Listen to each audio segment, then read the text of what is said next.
Thank you all for coming. We are here today to talk about the launch of a new effort here in Vermont to enable the home use of portable or plug-in solar, which is an exciting new technology in the solar space. It's been around in Europe for a long time. Millions of Europeans are already benefiting from this technology. And it's our hope that Vermont can become the second state to make these small plug-in systems that are available to even more Vermonters than traditional net metering is available by next year. I'm going to briefly introduce our speakers, very briefly talk about this technology, and then I'm going to turn it over to the rest of this crew so you can hear about what this effort's all about. I'm joined here today by State Senator Ann Watson, who's going to be telling you about some legislation she'll be introducing, Johanna Miller from the Vermont Natural Resources Council, Linda Gray, who is a wonderful Vermonter and activist and a member of the Town Energy Committee in Norwich, and Rupert Mayer from Brightsaver, which is a national organization that is really leading the charge on portable plug-in solar here in the United States. So I'm just going to briefly tell you why VPIRG's so excited about this technology, and then I'll turn it over to Joey. For a long time, we've been working hard as a state, as an organization, to make solar more accessible to more Vermonters. And we've done a great job. 20,000 Vermont families have gone solar through Vermont's net metering program. That is still a fantastic option for many people, but not everyone can take part in solar that way. Some people have a neighbor with a tree, some people are renters or live in condos, and we want more options for those people who have largely been left out of the clean energy transition so far. And these small systems, like the one we have here today, can plug straight into an exterior wall outlet, and you can have solar the day that you bring it home from the store or get it in the mail. That is an enormous benefit relative to traditional solar, and our hope is that ultimately thousands of Vermonters who right now don't have options will be able to go solar this way and save money on their electric bills every month while cutting carbon pollution. So without further ado, I want to turn it over to Johanna Miller from the Vermont Natural Resources Council. Thanks, Ben. And thank you everyone for being here today on this glorious, yet another sunny day in Vermont. So yay for solar. As Ben noted, my name is Johanna Miller. I lead the Energy and Climate Program at the Vermont Natural Resources Council. One of my greatest privileges, though, is to help to support the statewide network of town energy committees across Vermont, where there are about half the towns in the state of Vermont have these largely all volunteer grassroots groups. So I'm very excited about the prospect of this emerging technology to fill a niche, as Ben noted.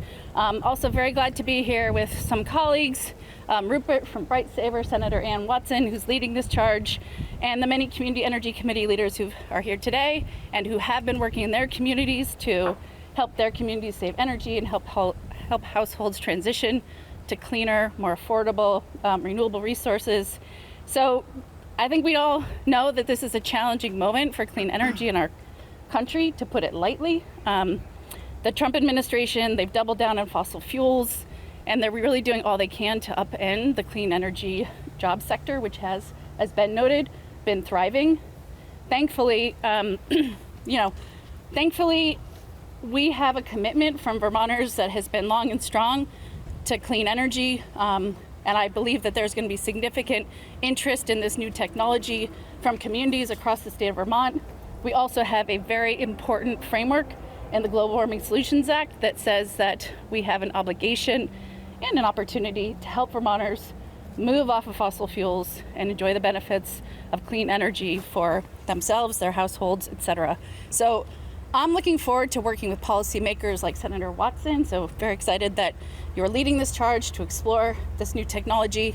Well, not new technology, but new opportunity for small scale renewable deployment. And also very much looking forward to working with the network of community energy leaders like Linda, who have been working for so long at the local level to unlock the opportunities for clean energy, energy efficiency, and alternatives to fossil fuels. So it is my pleasure to introduce you to Linda Gray, who has been a long and strong local leader in Norwich and beyond, to talk about the opportunity the communities see in this technology. Well, thank you very much. I'm really glad to be here to share the local level perspective from a town energy committee. And what I see with that community lens is a very, very important opportunity to get more clean energy into homes of more Vermonters. So town energy committees across the state, as Jerry mentioned, we do lots of one-on-one outreach. In Norwich, we often set up at the dump and we put out a sign that reads, "Home Energy Doctor is in." We end up having conversations with dozens of our neighbors, and they cover a whole range of home energy topics. So I can tell you that people are really, really interested in energy at the household level, what to do, how to do it. They are very interested in renewable energy and energy efficiency solutions. We've typically highlighted solar as the last step in a home energy transformation, given that it often comes with a pretty high upfront cost that can be a hurdle for many Vermont households. But I think portable solar changes that up. It's so much less expensive, it's flexible.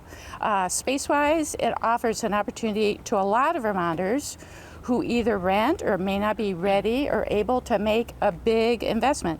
So I know that a lot of people across Vermont in all kinds of housing situations will be interested.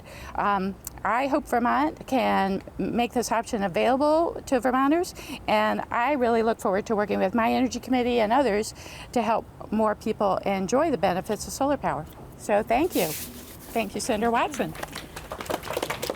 Thank you so much, Linda. I think as this legislation hopefully passes and we move into the sort of implementation phase of this, the town energy committees are going to have a lot to say about Vermonters, getting this technology for themselves. Next, we're going to hear from Senator Ann Watson, who is, of course, the chair of the Senate Committee on Natural Resources and Energy, has been a longtime energy activist, and I think a town energy committee member yourself prior to being elected, and we couldn't be more thrilled to hear about the legislation that you'll be introducing come January. Super. Thank you so much. Again, my name is Ann Watson. I'm one of the state senators for the Washington district, which is where we are. I want to thank you all for coming out today. It is so fabulous to see you all. And it's also a joy to be coming to you with what feels like some good news during this time. So I'm excited to be introducing a bill to make home use of portable solar a reality for Vermonters. For years, Vermont policymakers have grappled with how to make cheap, affordable solar power available to renters and others who can't install a traditional net metered system. These portable solar systems, which can just plug right into a wall, will create an opportunity for renters to access cheap, renewable energy in a way that Vermont hasn't seen before. Right now, if someone were to purchase one of these units and plug it into the wall, they would need to go through an interconnection agreement with their distribution utility. They would need to register. They would need to go through the same process as if they were putting in a system 10 times as large. This bill will clear the way so that residents need only notify their distribution utilities, their electric companies, that now they have one of these systems. My goal is to make it as easy as possible for people to purchase and plug in one of these devices and start saving money, while also getting the electric utilities the information that they need to meet their own requirements. Vermonters want practical, affordable climate solutions. This campaign is about empowering residents, cutting energy costs, and reducing emissions, while updating our rules to match the realities of new, safe, proven technologies. Seeing Utah pass a bill like this unanimously and in a bipartisan way, that support underscored how doable I think this bill is going to be. And I'm hearing more and more from excitement from Vermonters about this technology. It's time for us to get out of the way, cut that red tape, and make it easy for Vermonters to access portable solar. Thank you so much. Thank you, Senator. Last, but certainly not least, we're going to hear from Rupert Mayer, who's with Bright Saver, which is a fantastic nonprofit that was actually founded relatively recently, really with the mission of unlocking this kind of solar power for everyone in the United States. They've been a fantastic partner here. And after Rupert speaks, we're going to have some time for questions from the press. And then we can take a look at these systems up close. Thank you so much, Rupert. All right. Thank you. Thank you for having me. It's a pleasure and an honor to be here at this historic moment. I flew in from California. And thank you, Senator Watson, for your leadership. Thank you, Ben, for hosting us and for organizing this event. And thank you, everyone, for your support. And I'm actually the technical person at BrightSaver, so I could tell you everything about watts and volts and amperage and breakers and all the technical details. We might get into some of that with the Q&A, but rather than bore you to death with that, I would rather just tell you a little story, our origin story of BrightSaver, so the nonprofit that we started about a year ago. My co-founder Kevin Chu approached me, and we both had a passion for solar, and we wanted to do something in solar, but we were kicking around a number of ideas, and plug-in solar was actually not my favorite one initially.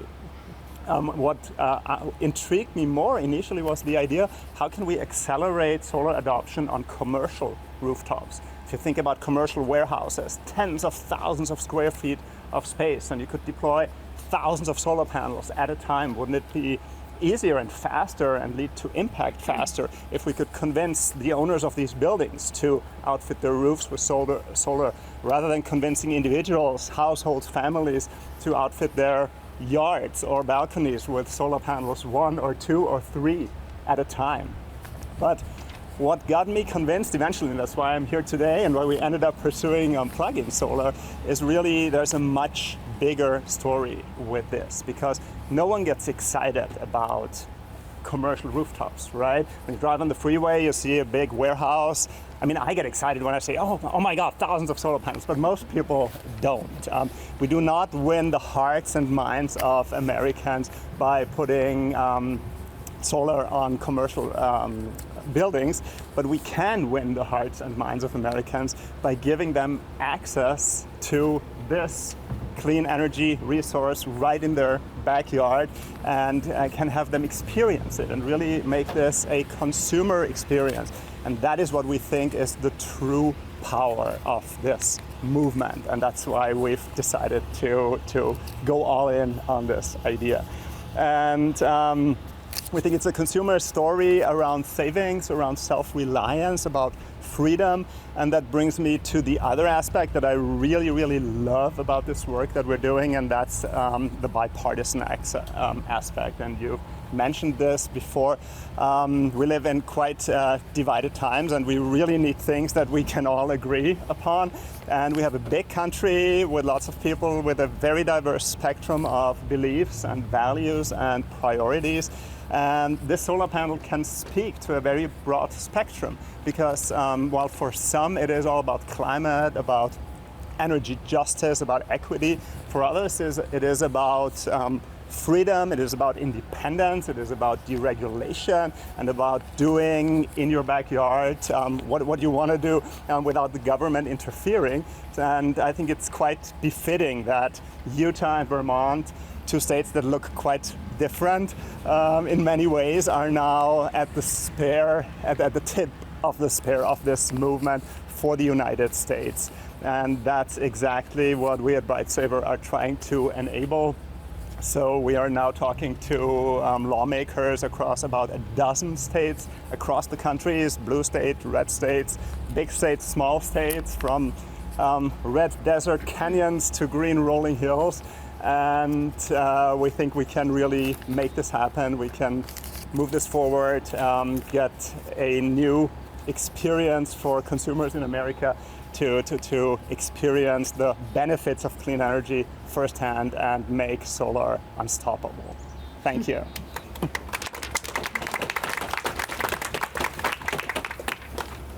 We'll take any questions from the media. You've got them. How much does it cost, and what's the payback? Do you want to take? I'm going to repeat the questions just so everyone knows why. We want to make sure that folks on the live stream can hear that. So the question was just on payback. How much does one of these cost, and what's the payback period? Do you want to take a crack? Yeah, happy to. So we'll want to look to Germany when we answer this question, because Germany has a mature market with many competitors, and these things are sold by the hundreds of thousands, literally. And there you're looking at cost per watt of under $1. while rooftop typically is $3. Germany is around 60 cents. So for plug-ins, so a fifth, and that means payback periods of less than 2 years. That, of course, Germany is a little bit unique in that it has relatively high energy costs and a very mature market for these products, but we think we can get to payback periods around 3 years within a few years of really getting this to mass adoption. You can already cobble together a product if you're willing to drive to a warehouse and pick up solar panels yourself. You order the inverter, you can already put together a system like this with 2 panels for way under $1,000 today. Do these plug directly into a household outlet, or do you need the inverter and then into the outlet? No, it's a microinverter. So it's actually this box here, which will take input from up to 4 solar panels, and it plugs directly into a household circuit. And this box here is the variant with a battery that can, rather than dispensing the energy directly as it's generated, save it up for the time when you actually need it in the evening and at night. Is your organization selling these products or just advocating for their sale? We are doing a little bit of both. So this vendor has generously sponsored this equipment here for this show, but we are not affiliated with a vendor, so we are a nonprofit. Our mission is to enable this movement, but we have been working with different vendors to do pilots to get these systems into consumers' hands, to get the story out there, and also for us to learn how much energy are they really consuming, how much are these systems really generating, what is the true payback beyond the modeling that you do up front, and we've been learning a lot. Okay. I just wanted to jump in on the, plugging into the wall and the sort of different types of systems. One of the things that we're really excited about here is the flexibility this brings. You could have a renter who hangs a small panel on their balcony, or puts it on the side yard that they have access to, with no battery, at a very low cost of hundreds of dollars. Or you could have a few of these larger panels, hook it up to a battery backup like the one that we see here, and in the event of a power outage, you can bring that inside, plug your fridge in, plug whatever essential equipment you have in, and power it for hours to a few days, depending on the kind of system that you buy. Can you explain a little bit about the history of the solar technology evolution and why this is something that's feasible now? Because this technology has been in existence for 20 years, and it's always gone on the roof. Why is now all of a sudden a good time to move it off the roof down to your porch? Well, I can say, briefly, sort of from a Vermont perspective, and then I'd love to hear Rupert's thoughts on that. As the solar industry has matured, you've seen it sort of expand in both directions, larger and larger systems.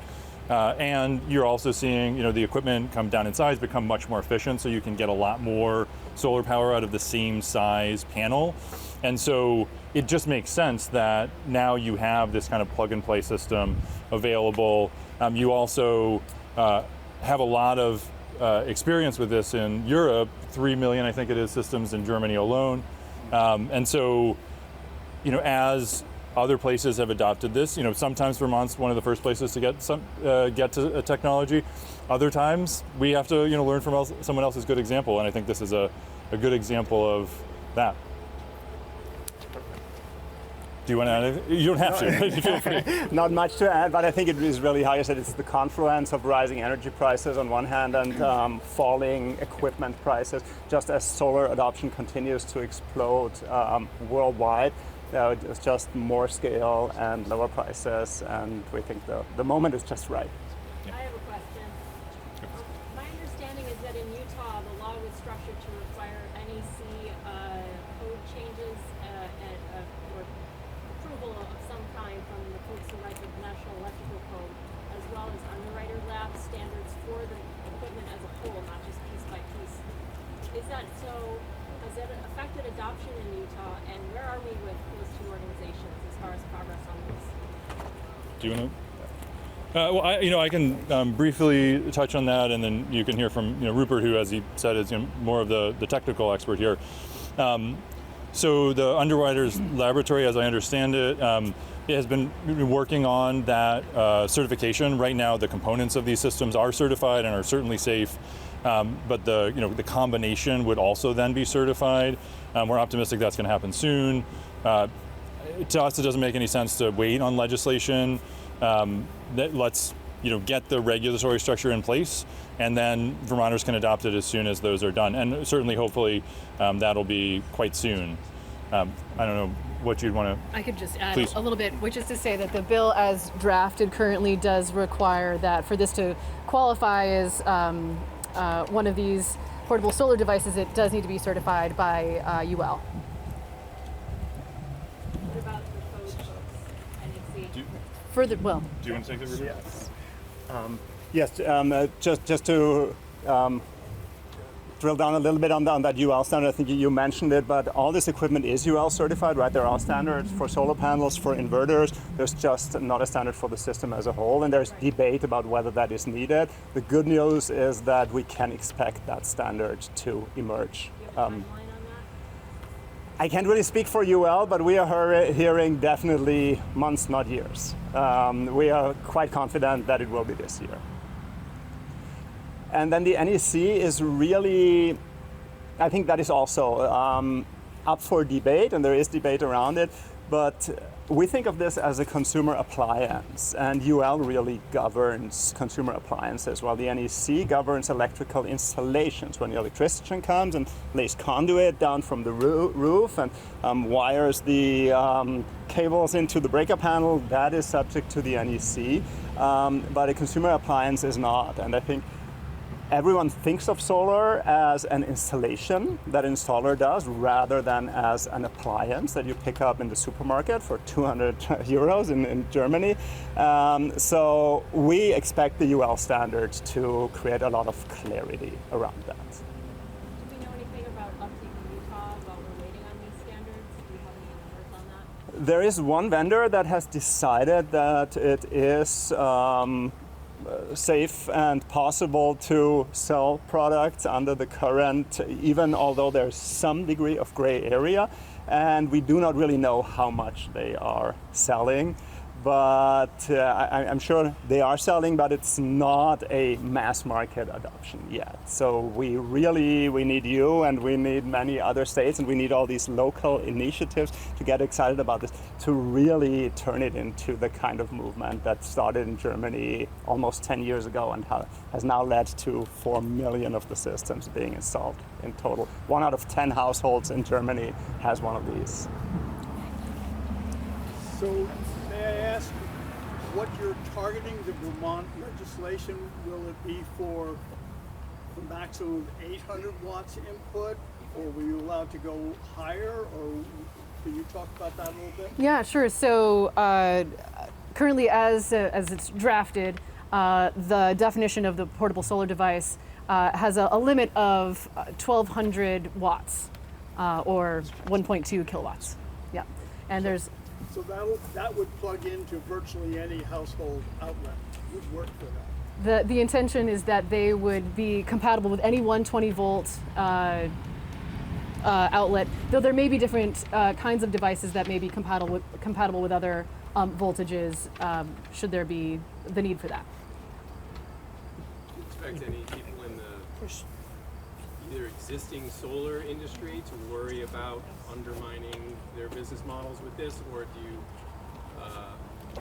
you have any concerns about people in the home electrical installation business, expressing concerns about the safety of these being plugged into outlets that I know in my case are old in an old farmhouse? Sure. So to the first part, I think I should let them speak for themselves, and towards the safety aspect of it.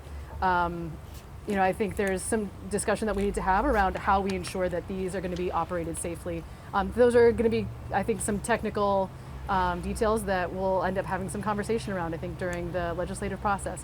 But as for the track record of the safety, I would defer to Rupert, unless there was anything else you wanted to add. Yeah. Yes, the track record is pretty much immaculate in Germany. So again, millions installed and no record really of any major incidents in Europe. and that was safety. And then with regard to the industry, we are also very confident that the solar industry will actually embrace this, because it's not like we're trying to compete with rooftop solar. If anyone has the right roof and the means to put 20 of these on their roof, then we tell them, please do, that's what you should do, right? But if you can't, if you're one of the 70% of Americans who cannot, then take 2 in your backyard. And it's really, and then that renter might eventually buy a house, and the first thing they'll want to do is, okay, now I can finally get real and put a much bigger solar array on the roof. So we really think of it as an entry point to becoming renewable energy users and evangelists, and rather than any sort of competition to rooftop. Gateway drug. We hate that word, but that's exactly, we have not found a better one. I just want to briefly address the question specifically of Renewable Energy Vermont's position on this. The media will be getting this shortly, but in the release, Peter Sterling, who wasn't able to be here because of a family obligation, stated that REV wholeheartedly supports efforts that extend the benefits of going solar to more Vermonters. With the Trump administration and Congress's continuing opposition to helping our nation transition to renewable energy, it becomes even more important that Vermont acts swiftly to take down barriers that discourage bringing new wind, solar, and energy storage projects online. And obviously you can talk to him yourself. The other thing that I wanted to just note briefly is we had a question from a reporter who's watching the live stream. 2 questions actually. One was essentially on the safety track that you just mentioned, Kevin. The other one is sort of on consumer adoption and how much capacity should we expect to come online because of this. I would just say to that, I mean, we've already had a conversation about that adoption curve and how we're about 10 years behind Germany. You know, if you look at the penetration of this sort of thing in Germany, you could imagine a few dozen megawatts of this over the next 10 years or so coming online. You know, I will say we passed, thanks to the good work of Senator Watson and a number of other legislators, a very ambitious update to Vermont's renewable energy standard, which really controls how much renewable electricity needs to come online because of that law. This doesn't change that law in any way. Really, this is about opening up access to solar to more Vermonters, so more people can be part of the renewable energy that we are already committed to deploying here in Vermont. Any other questions, or do you want to? Yes, go ahead. Austin. When is this feasible, like now this year, as opposed to like previous years? If it's been in the works for a decade in Germany, like why now here? I mean, I'll say again from the Vermont perspective, Utah just passed this unanimously. It was introduced by a Republican. It's moving. There's a million good ideas all the time, and you can't do all of them all at once. But now that we've seen a state, you know, especially a state like Utah, which frankly, you know, Vermont doesn't get very often to say that great climate thing that Utah did, we should do that. So I think, you know, that gives us some, you know, real hope that this is going to be something that works across the aisle, that really is something we can build a lot of consensus around here. Why not a year or two ago? Because we're doing it now. We got there now, and we're really excited about that.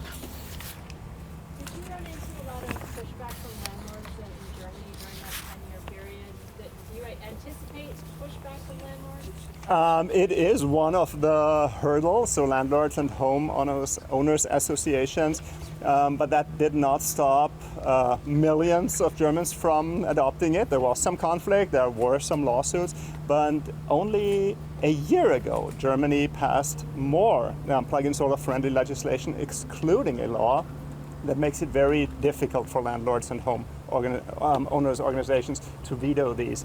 And I think that's really very much the point that this is the start of a journey. The laws that we're trying to get passed now here are the laws that Germany or other Austrian countries, like my home country of European countries, like my home country of Austria, passed around 2017, 2018, and that has sparked the movement. But even there is still more to be done, and more hurdles are being passed out of the way as we speak, and so we think this will evolve over many years.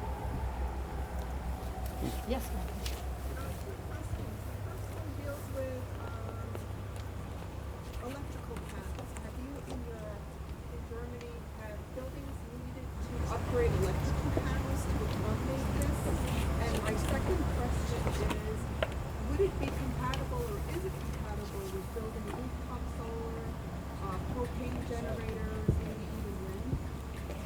In principle, yes. So no to requiring a panel upgrade. So the question was, does it require an electrical panel upgrade? That's typically what you see when you put very large loads on, like an EV charger, an electric cooktop, a heat pump. But this is comparatively a relatively small load and actually takes load off the electrical panel because it adds a little bit of energy. So there's no concern really with the panel. And sorry, what was the second part? Compatibility with propane generators, rooftop solar, and other things. Yes, there is no, it is like an appliance. So you basically, just like you plug in a TV and it pulls out some electricity from the outlet, you plug this in, it pushes some electricity into the outlet, the electricity will basically flow back to the breaker panel and then flow to anything in the home that consumes it, and there are no compatibility issues. Actually, rooftop solar, we're seeing a lot of people in California who have rooftop, but who are maxed out on their roof, and they're seeing, since they've installed rooftop, they've added the electric car and the electric cooktop, and they need more and more energy, so they are trying to add on, and they're getting 2 or 4 or even 6 of these around the house to add to what they already have on the roof. So very much complementary. Tim, question. Sure. One question from the audience. I was told that if you grew up and played Pac-Man, you are skilled enough to put that machine in the wall and you get your solar energy. And that machine shuts off the same way your solar panels would shut off on the roof if they got a short circuit. Any renewable energy has to shut off automatically, and that machine doesn't. So I know everybody here didn't play Pac-Man, so they might not be qualified.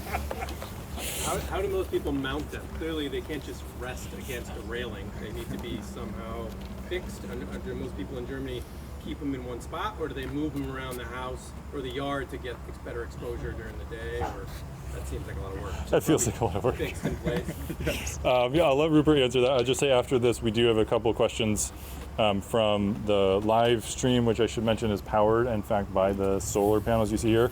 And then I think I'll take 1 or 2 more, and then I do want to let everyone get on with their day.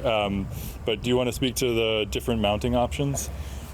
Yes, so we see in Europe a lot of mounting options have evolved, brackets, U-formed pieces of metal that you can hang over the balcony railing, and then a little leg that angles the panel outward so it faces the sun better than just being hung vertically.